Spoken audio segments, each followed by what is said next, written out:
ప్రకాశం barrage బోట్ల తొలగింపుకు ప్రత్యేక విధానం సిద్ధమవుతోంది. హెచ్ బ్లాక్ గా 6 టన్నులకు పైగా బరువుండే భారీ ఎక్విప్మెంట్ సిద్ధం చేస్తున్నారు ఇంజనీర్లు. బోట్లను త్వరగా బయటకు తీయాలనే ప్రయత్నాల్లో ఇదే చివరిదంటున్నారు అధికారులు. బోట్ల తొలగింపుకు వినియోగించబోయే చివరి ప్రయత్నంపై మరింత సమాచారం మా ప్రతినిధి రామ్ ప్రకాశం బ్యారేజ్ నుంచి అందిస్తారు. బోట్ల తొలగింపుకు అత్యద్భుతమైనటువంటి అతి కొత్త విధానాన్ని కూడా తీసుకురాబోతున్నారు. ఇంత బలమైనటువంటి ఇంత భారీ గడ్డలను రెడీ చేసి తీసుకురావడంలో ఏ విధమైనటువంటి విధానం వాడబోతున్నారు? ఇది ఎంతవరకు సక్సెస్ అవుతుందని మీరు అనుకుంటున్నారు? ఇది ఫస్ట్ ఆప్షన్ వచ్చేసి పుల్లింగ్ చేయాలని ట్రై చేసాం.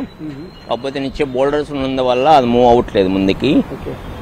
సెకండ్, ఇప్పుడు ఇది ఒక హెచ్ ఫ్రేమ్ చేసుకొని 2 బోట్ల మీద హెచ్ ఫ్రేమ్ పెట్టుకొని దానికి 10 నెంబర్స్ 10 టన్ చైన్ బ్లాక్స్ హ్యాంగ్ చేసుకొని ఆ బోట్ ఉండే పొజిషన్ దగ్గరికి తీసుకెళ్లి 2 బోట్లని చైన్ బ్లాక్లు దాన్ని ఏదైతే మునిగిపోయి ఉందో బోటు దాన్ని హ్యాంగ్ చేసుకొని ఫస్ట్ ఏం చేస్తాం, గటర్లు దీని మీద హెచ్ ఫ్రేమ్ దీని మీద బేస్ చేసుకొని మూవ్ చేసి ఏదైతే బోట్ అయితే సబ్మర్జ్ అయి ఉందో అక్కడ తీసుకెళ్లి అడ్జస్టింగ్ బోట్స్ దాంట్లో 1 మీటర్ డెప్త్ వరకు వాటర్ నింపినప్పుడు ఏమవుతుందంటే మనకి బోట్ అనేది కొద్దిగా వాటర్లోకి సబ్మర్జ్ అవుతుంది.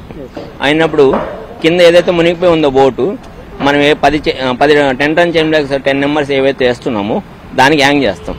హ్యాంగ్ చేసిన తర్వాత టైట్ చేసుకొని ఈ బోట్స్ లో ఉండే వాటర్ ని డివాటరింగ్ చేస్తారు. చేసినప్పుడు కింద ఉండే బోటర్ వాటర్ లో ఫ్లోట్ అవుతుంది. కొద్దిగా పైకి ఫ్లోట్ అయినప్పుడు 2 బోట్లు ఏవైతే మనం హ్యాంగ్ చేసి పట్టుకున్నామో ఆ 2 బోట్లు మూవ్ అయ్యి ముందుకు రాగలదు అనేది ఒక ఇది ఆ ప్రాసెస్ లో ఉన్నాం ఇప్పుడు. అంటే దానికి మీరు వాడుతున్న గడ్డర్లు ఇప్పుడు ఇంత పెద్దది తయారు చేస్తున్నారు ఎక్విప్మెంట్, దీని వెయిట్ ఎంత ఉంటుంది, దీని తయారీకి ఎంత ఐరన్ వాడడం జరుగుతుంది, ఎలా చేస్తున్నారు? ఇది వచ్చేసి మనకి ఫ్రేమింగ్ వరకు ఒక ఈచ్ లెంత్ వచ్చేసి 4 టన్స్, టోటల్ 6 టన్స్ వస్తుంది ఫ్రేమింగ్ హెచ్ ఫ్రేమ్.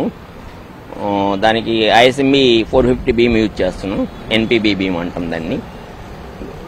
అది మాక్సిమం లోడు 150 to 200 టన్ దాకా తీసుకుంటుంది. అంటే 3 బోట్లు లేదా 4 బోట్లు అయినప్పటికీ కూడా అంత వాటి total overall wait 120 to 130 turns. ఎలా అయినా మూవ్ చేయడానికి ఈజీ ఫ్లెక్సిబుల్ గా ఉండే అవకాశం ఉందా దీంతో? మనకి ఏదైతే అడ్జస్టింగ్ బోట్స్ ఉన్నాయో 150 టన్స్ స్టాండ్ అప్ క్యారింగ్ చేస్తాయి. మనకి వాటర్ లో బోటు మునిగిపోయి ఉంది అంత వెయిట్ ఉండదు. వాటర్ లో ఉన్నంత వరకు వాటర్ పైకి వచ్చిన తర్వాత దాని వెయిట్ అనేది దీని మీద అప్లై అవుతుంది. మనం జస్ట్ కింద వాటర్ లో నుంచి 1 ఫీట్ పైకి లిఫ్ట్ చేసుకొని ఈ 2 బోట్లని మూవ్ చేసుకుంటూ ముందుకు రావాలనేది ఒకటి, ఇది అది ప్లాన్ చేసుకుంటాం. సో అయితే ఇది సక్సెస్ అవడానికి అంటే ఇది జరగడానికి ఇవాళ అయిపోతుందా, రేపు లేదా ఎల్లుండు, ఎన్ని రోజులు పట్టే అవకాశం? అంటే మాక్సిమం ఇంకా 3 డేస్ పడుతుంది. డైలీ ఒక బోటు తీయగలం. ఈ ప్రాసెస్ లో 3 డేస్ పడుతుంది. మన బోటు 3 డేస్ పడుతుంది. మొదటి బోటు తీయడం అనేది ప్రారంభించడానికి ఎంతసేపు పట్టచ్చు?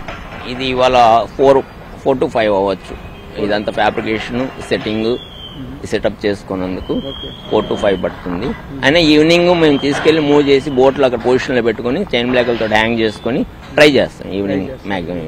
లేదంటే రేపు మార్నింగ్ దాన్ని లోడ్ చేసుకొని తీసుకురావడం అది చేస్తాం. టైం నైట్ టైం అంటే విజిబిలిటీ ఉండదు, కష్టం. మనం లోపల ఏం జరుగుతుందో తెలియదు కాబట్టి వాటర్లో మ్యాక్సిమం డే టైమే చేయడానికి ప్రయత్నం